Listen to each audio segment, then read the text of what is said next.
Hi everyone, welcome back to Shexa's YouTube channel. My name is Martin Mashega. Today I'm going to take you through the installation of 3 virtual machines on a VMware Workstation Pro version 16, which is the latest version as of this recording. Right, so we are trying to build our own cluster, or let's just say a small data center with 3 virtual machines. So let's get into the technical details and do the installation. It's very simple. In the previous video, I've taken you through the installation of CentOS 7 operating system on a virtual machine running on a VMware workstation. So you know where to download the CentOS ISO file, CentOS 7 ISO file, and today I'm going to be a bit fast because we're installing 3 virtual machines. If you like the stuff that I'm giving you, that I'm uploading on this channel, please give me a thumbs up, like, comment, share, and don't forget to subscribe so that you don't miss out any new video that I upload on this channel. So let's get into the technical detail. So I will open VMWare.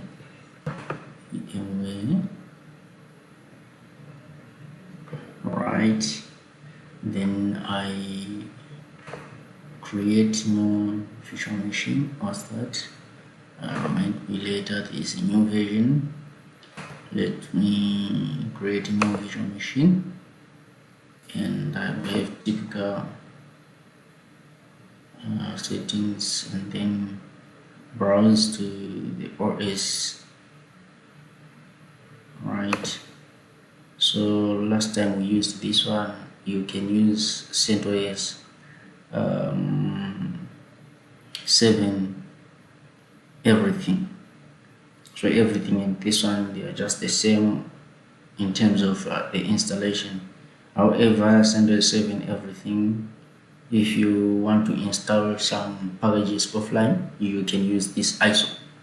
So let's just use the one that we used previously, and then we go next. Then we give the name. We're going to name this one as Shexa Martin, and then username is Shexa Martin, and then the password is one that is simple, the simplest one, and then we go next. Then we give the name that will appear to our left side, the name that will appear here. This is the name, and this is the location where we want to save our virtual machines. Right, next let's give the memory. I'm giving this 58 gig. Right, let's customize. Let's give this one 4 gig, and let's give this one 2 cores, and let's close, finish, power on this virtual machine after creation. So it's going to be powered on, and the installation shall begin. So as this installation is going on, we are going to create another virtual machine because we want 3. Next, we've already configured that. Then we name this one as Shexa Martin 1. Then username Shexa Martin, doesn't change. Don't want to complicate things. We do the same. This Martin 1. Then we go next. Then we put 50 gig as well. Then we go next. Then we customize that way. We put 4 gig here, and then we put 2 cores there. Then we close and finish. So if you do not have such resources please assign your resources according to the host's available resources. Right, machine, then we go next, then this is Shexa, T2,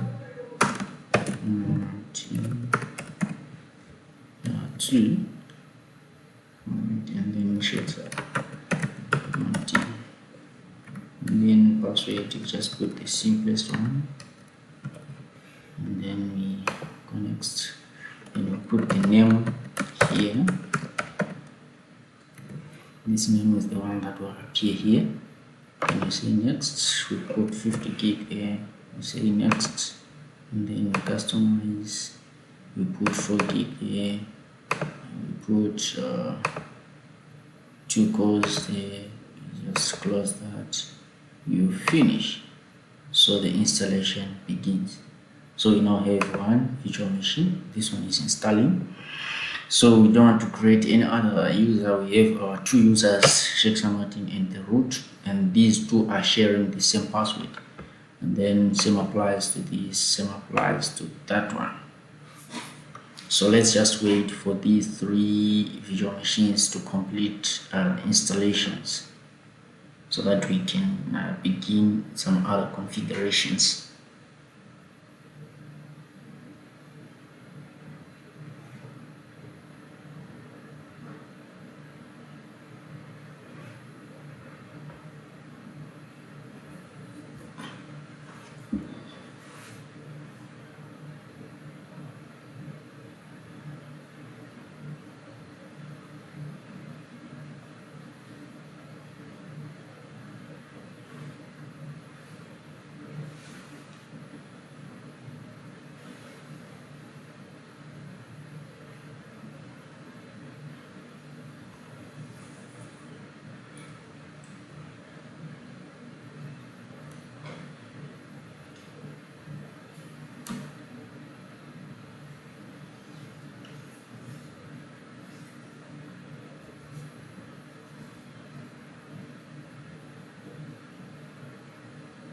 If you don't want to wait, but I'm sure if you're following, you will definitely need to wait because yours is also installing. So you will have to wait and see as it is installing there.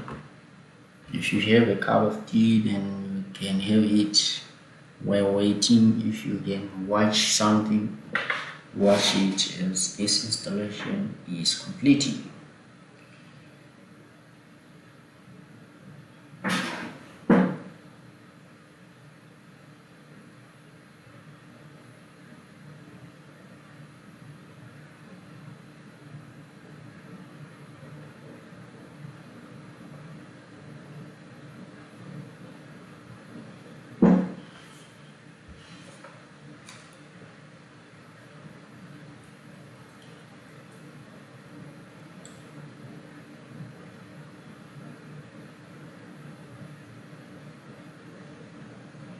Others, they choose to install one virtual machine and then clone it.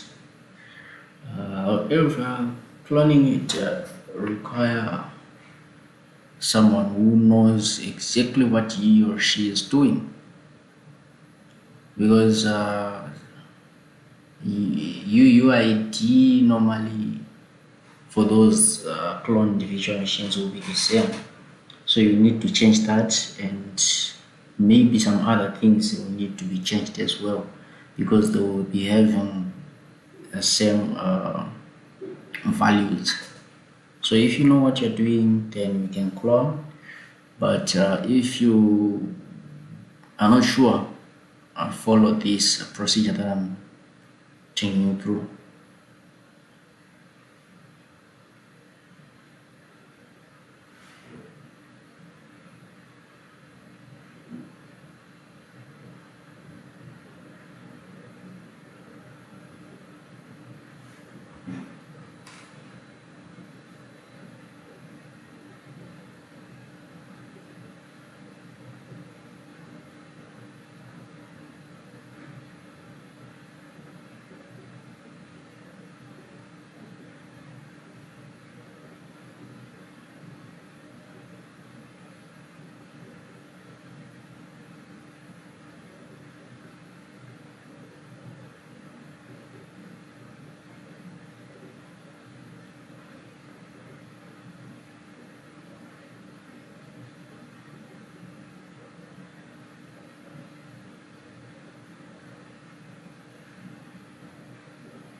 So let's just open Task Manager so you can maybe see. You don't have to copy me because you don't have to copy my configurations exactly. In terms of the resources, I have got 20 something gig available. So this is the memory that I'm distributing through my virtual machines. So if you have 4 gig, just give your virtual machines 1 gig, 1 gig, 1 gig, so that your host machine will also remain with some memory. In terms of disk, you also have to know the amount of disk that you have in your machine. In my case, it's 932, so there's no problem if I share 50 gig for the 3 virtual machines, because it will be just 150 gigabytes as total for the 3 virtual machines.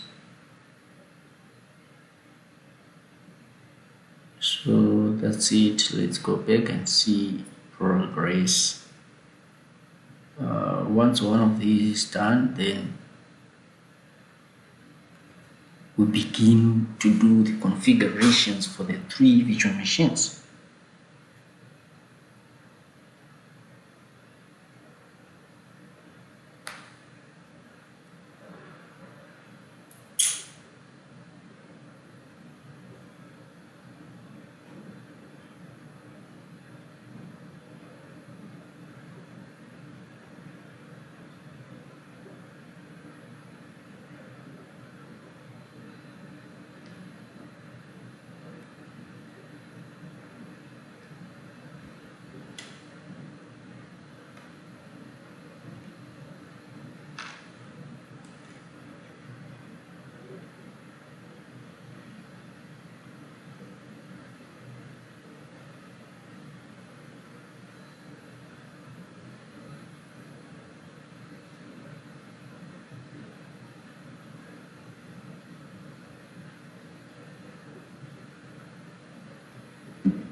Right, so this virtual machine is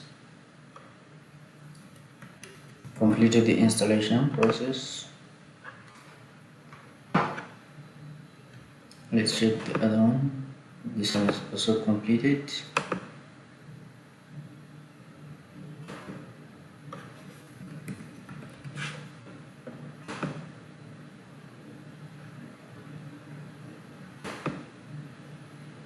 This one is not yet done. Right, so let's work with those that have completed the installation. It's not completing, so let's just open this one. So this virtual machine, this machine is the one that we are going to call the management node. So this one is going to be the management node. And this one is going to be compute node 1, compute node 2. Right, so let's now change the host names for our virtual machines. But the first thing is to create a shortcut for our keyboard.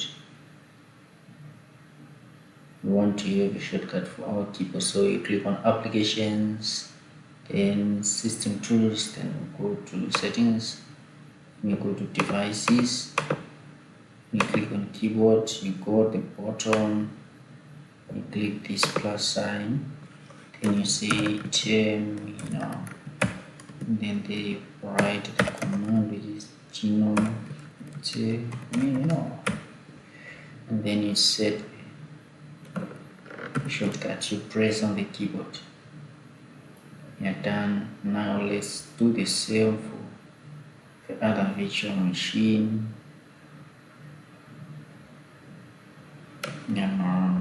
Applications, system tools, and then settings, and then you go to devices, then you click on keyboard, you go to the bottom, you click the plus sign, you add the name of the shortcut terminal, and then you say genome terminal. Then you set the shortcut, you press on the keyboard, click on add, you're done. You can open the terminal. Here I'm sure it's done now. Log in, you wait for it to complete. Right, so here you can open the terminal.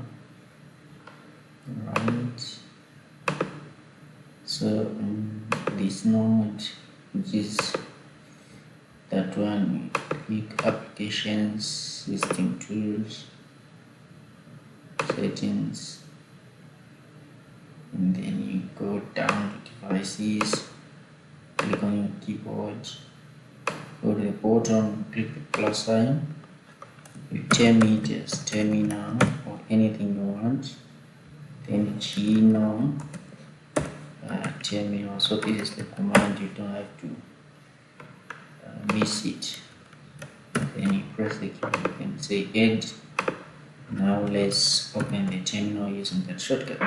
Right, so if you get to that, you find that this is the user and this is your computer. So let's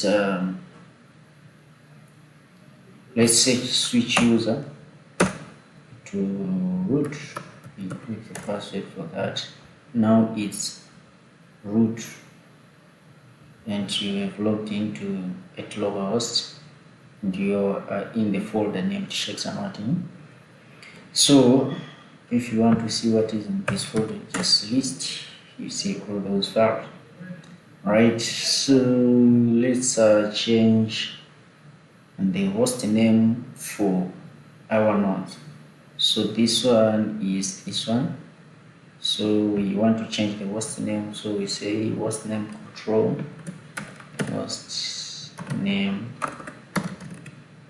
control, right, set host name want this one to be called management.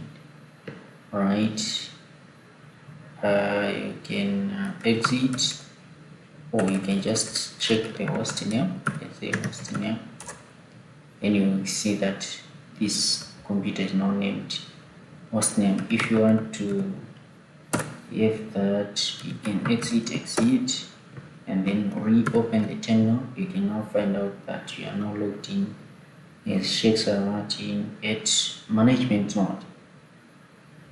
Right, so let's go and do the same on this. On the other node, this one I want to call it compute 1. So let's switch user, with the password. Alright, so host name control, host name control, set host name. We want this one to be compute 1.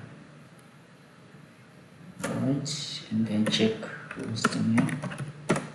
It's now compute 1. Let's go and do the same on that node.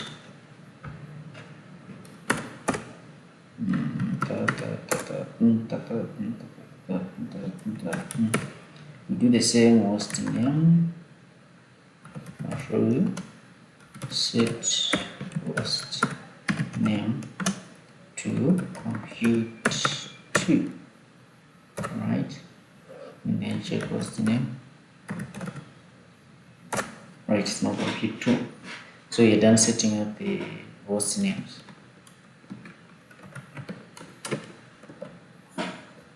Alright, the next thing is we want to stop and disable the firewall permanently. So to do so, we are going to run the following commands.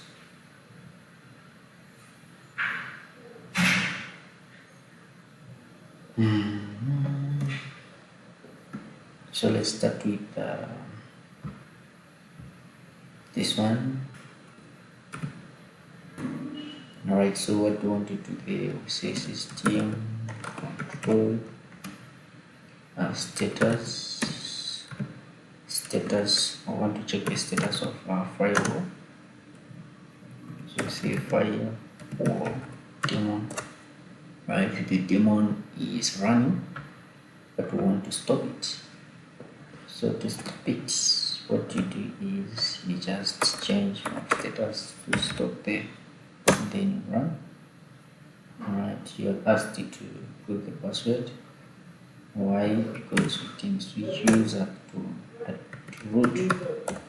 So once we switch the user to root, what we do next is now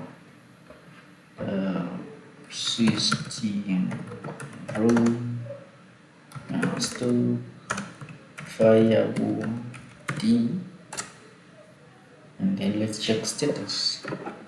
Is it stopped? Is it really stopped? Status. Right, it's now dead. If you check here, it's dead. The firewall is dead. But this will temporarily stop the firewall daemon. What we want to do is to permanently disable this firewall. So to disable it, we just do system control, and then we disable firewall. Alright, I'm sure now it's disabled. Alright, where we disabling it, because if we restart the machine, you will find out that the firewall will start in an active mode. So there are also challenges that you may face even if you have disabled it. There are some services which require firewall, they may start it. So to avoid that, we have to mask our firewall. So to do so, let's run system control, then we mask. We have to mask it now, and what we're masking is the firewall D. Right, it's not masked. So if you check the status now, it's now disabled. It's there, it's masked, and it's dead. Right, so we have to do the same on this node.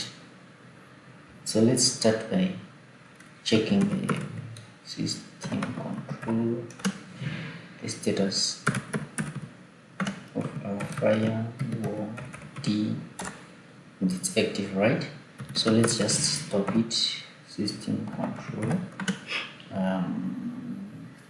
stop firewall D, and then enter. It's stopped, right? Let's check the status. Right, it's stopped, it's dead here. But what if we reboot the machine?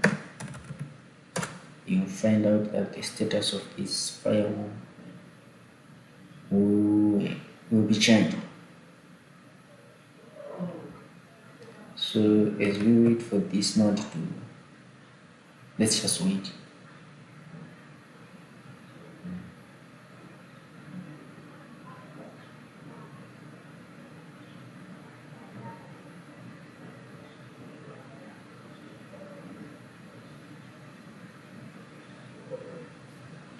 Right.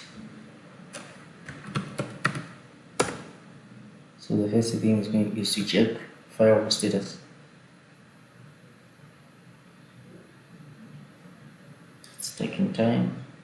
Let's just wait. Right. Let's system control status firewall D. You see, it's now active. So we have to stop it and disable it. So let's switch user, and then after switching user, we system control, stop it, stop our firewall. Okay, some may say let's just disable it, right? Let's just disable it without stopping it. Disable firewall D. Alright, let's check the status now.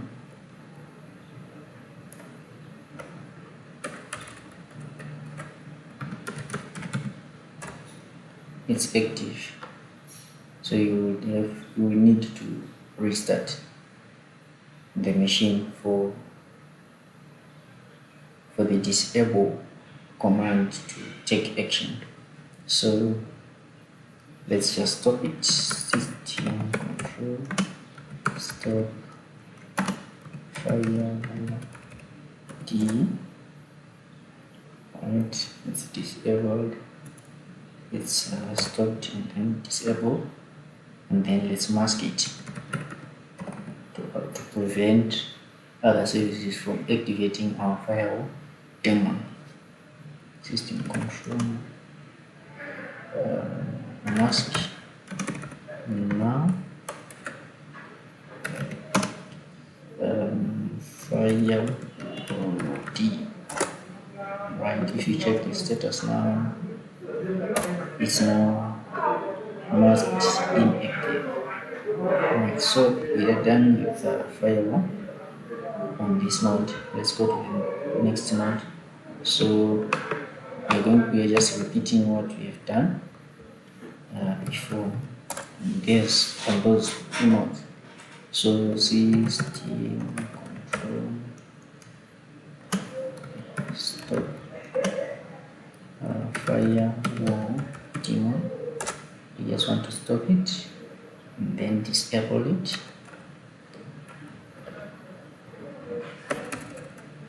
Disable. Right. Once it's disabled, let's mask it. Mask.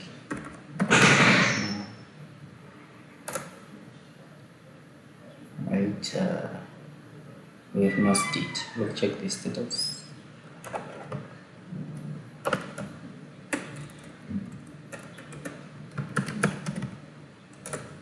Right, it's inactive, masked.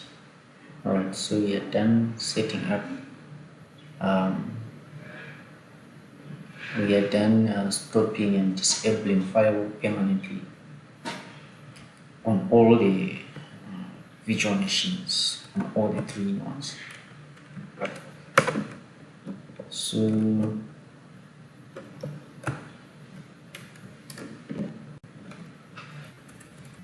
now that we have this stopped, why are we stopping the Firewall? We are stopping the Firewall because we want smooth connection or smooth communication between our nodes.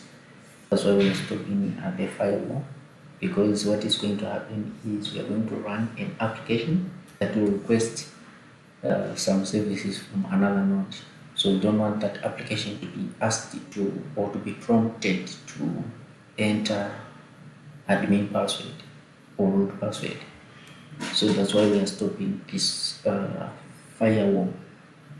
Let's now deal with SELinux as well.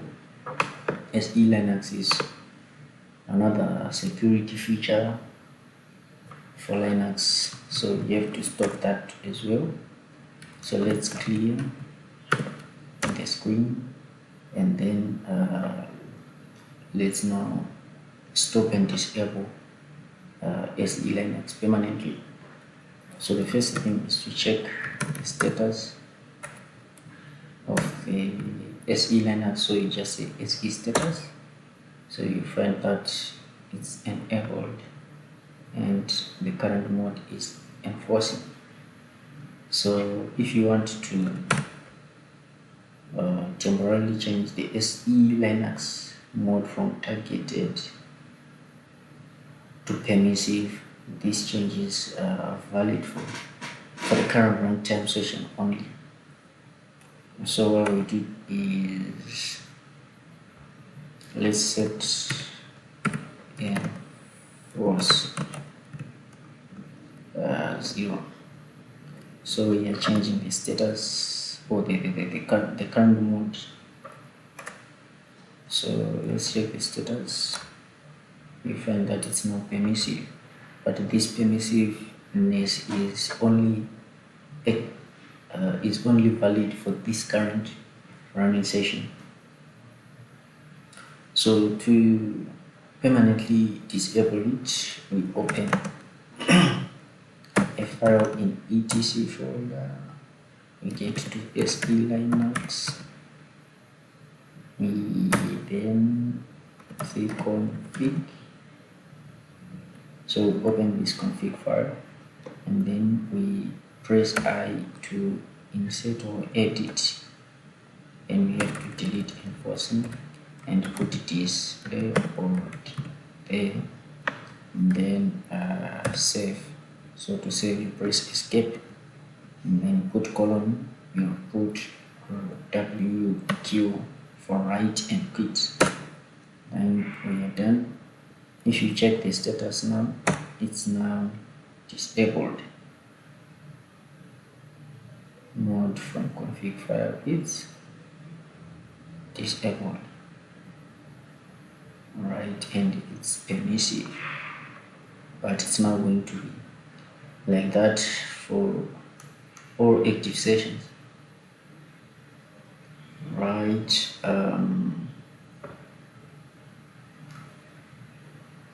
Now we can reboot and check the status of this. So as this one is rebooting, let's get to the other node.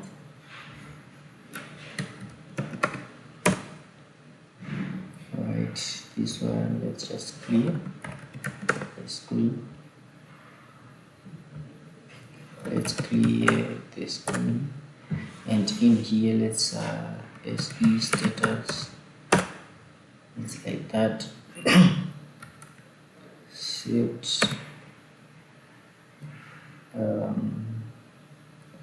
set enforce,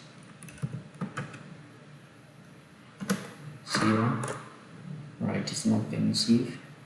Let's go and change the etc SELinux and then config, then you press I, you go and move enforcing, and we put this hold here, and then escape colon right and quit. Alright, so we are done. So SE status start.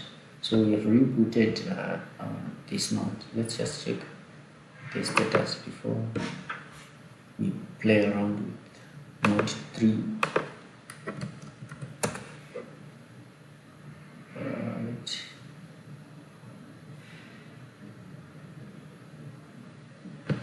Control-Shift key.